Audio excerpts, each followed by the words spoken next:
This is what they were running out there. Vice President Harris came and visited my restaurant.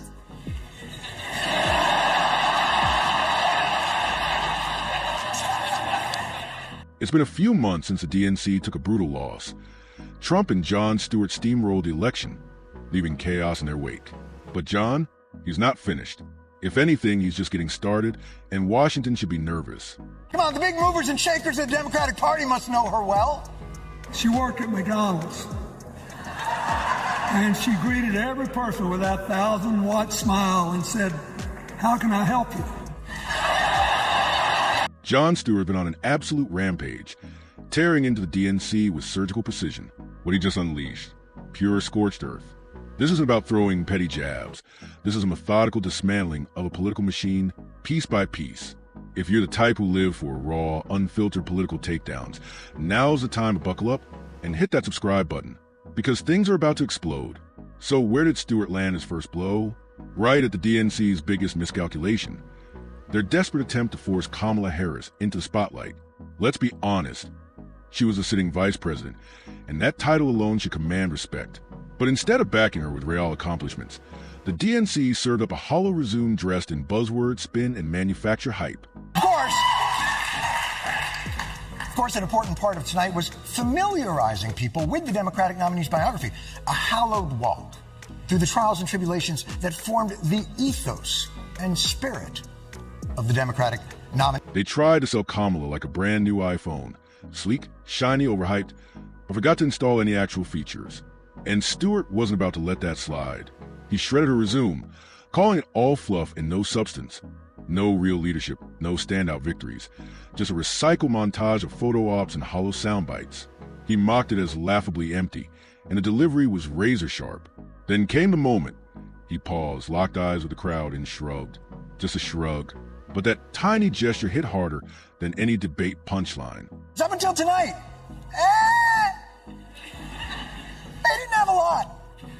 Thin on the anecdotes, quite frankly. The crowd erupted because Jon Stewart had just said what everyone else was thinking but didn't dare voice. The DNC wasn't just out of touch. They were flat out insulting the public's intelligence, trying to sell a candidate without any real receipts. Stewart made it clear this wasn't some bold political strategy. It was a farce. And the American people, they weren't laughing.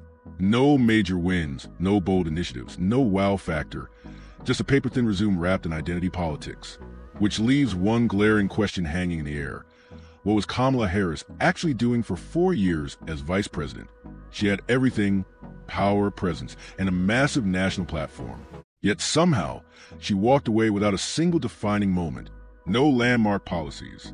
No crisis leadership. Not even one memory that said, "I'm ready to lead." Just silence where substance should have been. This is what they were running out there. Vice President Harris came and visited my restaurant.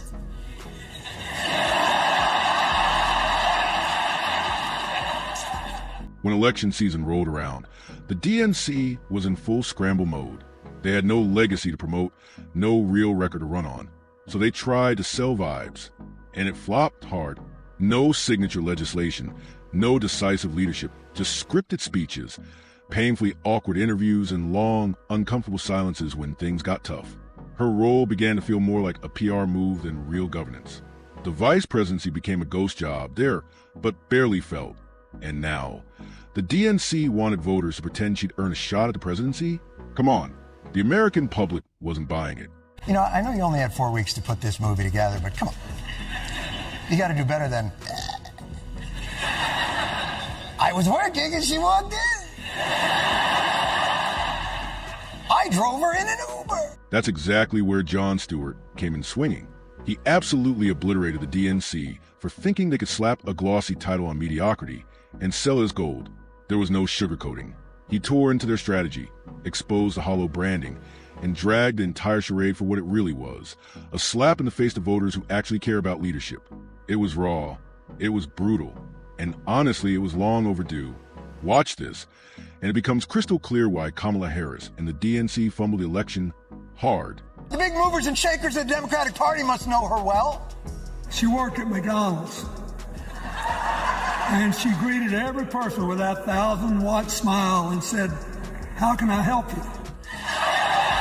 When it came time to ask the American people for their vote, the DNC couldn't point to a single real accomplishment, not one concrete win, not one standout moment that proved Kamala Harris was ready to lead. And when they got called out, their excuse was downright embarrassing. They claimed they only had 4 weeks to pull it all together. Seriously? 4 weeks? Let's be real. 4 weeks is more than enough time to highlight real leadership if there's actually something worth showing. But here's the kicker. They didn't have 4 weeks. They had 4 years. 4 years to build a track record. 4 years to craft a compelling narrative. 4 years to earn the trust of the American people. Instead, they delivered hashtags, buzzwords, and empty headlines, betting that surface-level identity politics would carry the weight. And guess what? It didn't. The voters saw right through it. You have to say that when you work at McDonald's, or really any point of service occupation. How can I help you? You'd think the party elites, the ones calling the shots, could at least name a few of Kamala Harris's top accomplishments. But no, ask them for specifics, and all you get is a blank stare or a handful of recycled talking points. It's not just disappointing, it's a full-blown disaster.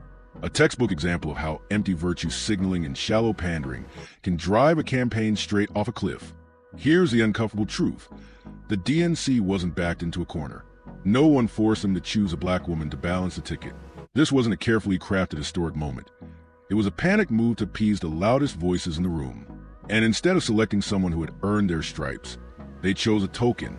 Kamala Harris wasn't a battle-tested leader. She wasn't a rising star. She was an improving gamble, and it never paid off. The voters saw through the act, and when it came time to choose, they weren't buying. My phone rings.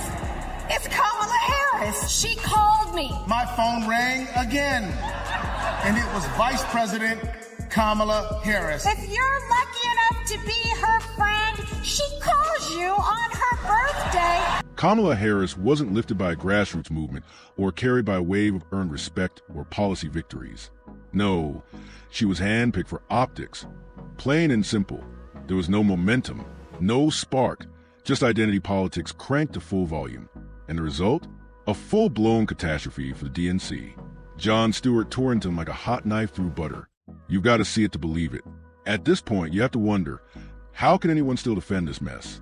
Stewart broke it down like a seasoned pro, because that's what real voices do. They don't sugarcoat. They don't spin. They call it exactly how it is. He said it best. It's like working retail. If you're showing up to sell something, you better do it with a smile, some passion, and a product people actually want. But the DNC didn't listen. They tried to sell empty, and America walked away. She calls you on her birthday?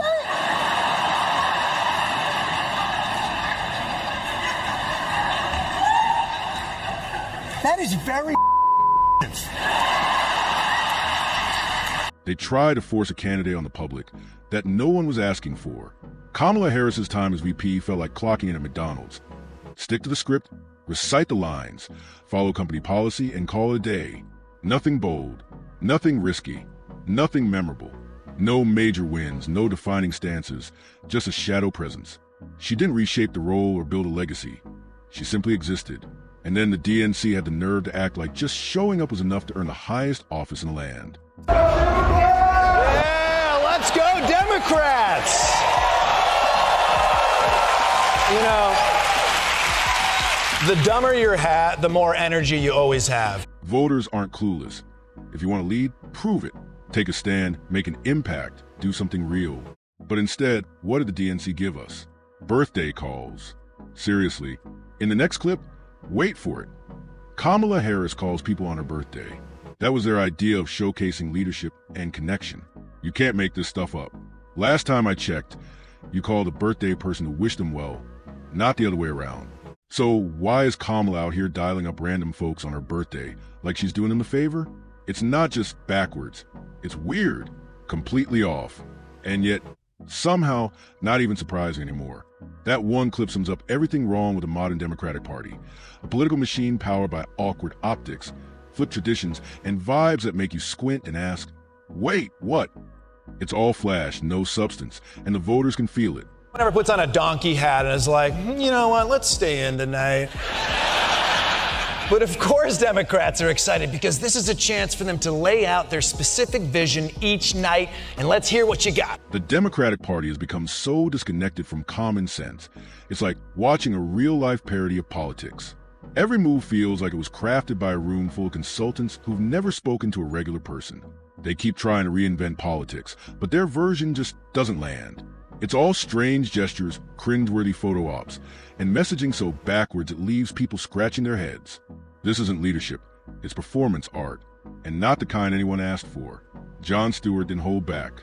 He roasted them like it was his full-time job, calling out every misstep and phony gesture, because someone had to. Maybe, just maybe, Kamala Harris simply slipped up, but Stewart made sure no one missed it. New this morning, we are learning how each night of the convention will highlight her vision for the country. Tomorrow's opening night's theme, For the People. Tuesday will outline Democrats' bold vision for America's future. Wednesday, they're calling a fight for our freedom. Maybe Kamala just misread the teleprompter.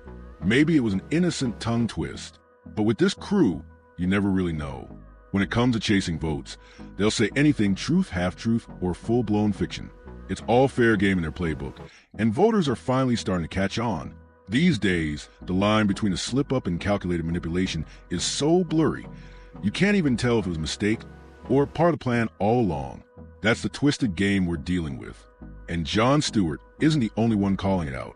Enter Michael Costa. He came in sharp, slicing to the DNC's chaotic, tone-deaf prep for last year's convention.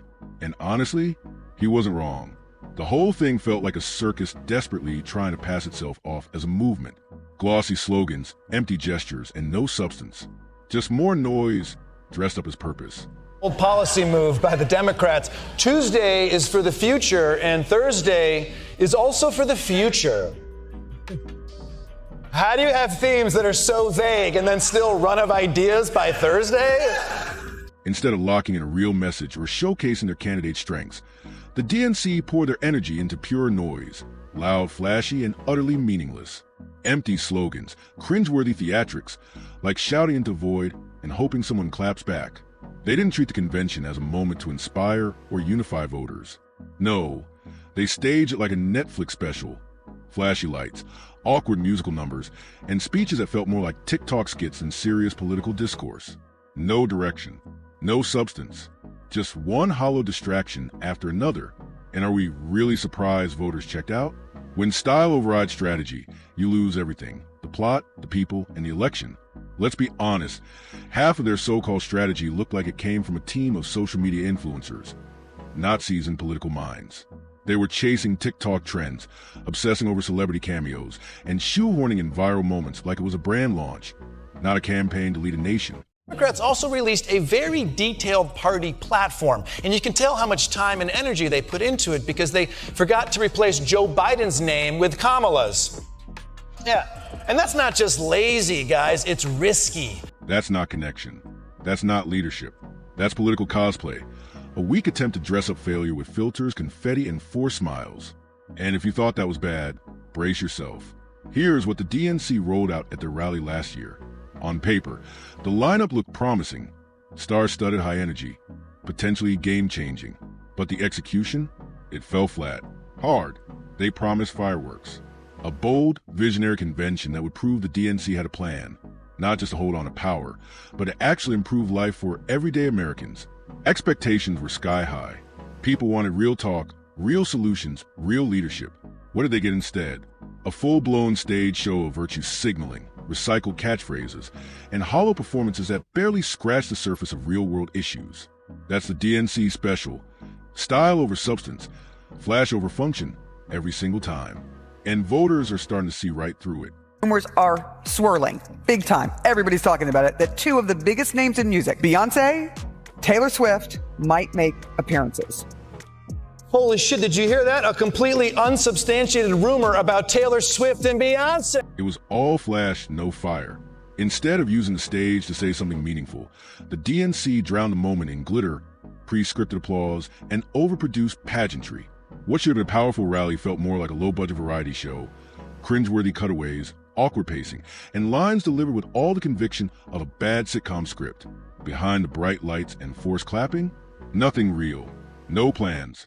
No backbone. No spark. They had everything they needed. The stage, the spotlight, the perfect opportunity to make an impact. But instead of using it to lead, to inspire, to deliver real hope, they fumbled at trying to look polished. Optics were everything. Outcomes? Barely an afterthought. And voters noticed. They saw through performance, the plastic smiles, the rehearsed sound bites, the influencer energy. It didn't land. Because people don't want a pep rally. They want results. But the DNC showed up with smoke and mirrors, convinced that would be enough to win hearts. It wasn't. It backfired big time. And the problem isn't just that it was all show and no action. It runs deeper. The DNC has become lazy, disorganized, and frankly, careless. It's not just the empty slogans or the hollow speeches. It's the basic stuff they can't even get right, like failing to update their own official platforms, which still listed Joe Biden instead of Kamala Harris as a candidate. That's not a tiny slip-up. That's political malpractice. If you can't manage your own branding during an election, how are voters supposed to believe you can manage an entire country? This isn't some local campaign. It's a Democratic Party. And yet, what we're seeing is amateur hour. These aren't harmless mistakes. They're red flags. Huge, flashing signs that the machine behind the curtain isn't running right. And now, the consequences are catching up to them in real time. But here's the twist that makes it all even worse. The mainstream media didn't just stand by and let it happen. They joined in. They weren't reporting on the spectacle. They were co-starring in it. Instead of asking hard questions, they handed the DNC a megaphone. Instead of challenging the inconsistencies, they polished them. They pushed the narrative, sold the illusion, and ignored everything that didn't fit the script. No checks, no balance, just cheerleading, disguised as journalism. This wasn't the press doing its job. It was full-scale narrative control. Facts were filtered. Criticism was buried. Any uncomfortable truth that didn't benefit the campaign was swept under the rug like it never existed. The media, which is supposed to serve as a watchdog for people, acted instead like a PR team for a political party. And that betrayal matters. Because this wasn't just media bias. This was complicity. The DNC's collapse didn't come from one bad decision or one weak candidate. It was a perfect storm: arrogance, laziness, and a toxic obsession with image over substance. They didn't just drop the ball. They never even picked it up. And the worst part? The media didn't hold them accountable. They helped sell the illusion instead of investigating the cracks. They covered them up instead of informing the public. They fed them party-approved talking points. In the end, the DNC bet everything on image instead of integrity. They put forward a hollow candidate, backed by a clueless strategy, and wrapped it all in glitz and noise, hoping the people wouldn't notice. But the people did. Because when you trade substance for style, what you get is exactly what we witnessed: an ugly, public, and completely avoidable defeat. And that's a wrap on today's breakdown. If you found this eye-opening, hit that like button and subscribe. We got plenty more where this came from. Drop your thoughts in the comments. I want to hear what you think about this political mess. Thanks for watching. Catch you in the next one.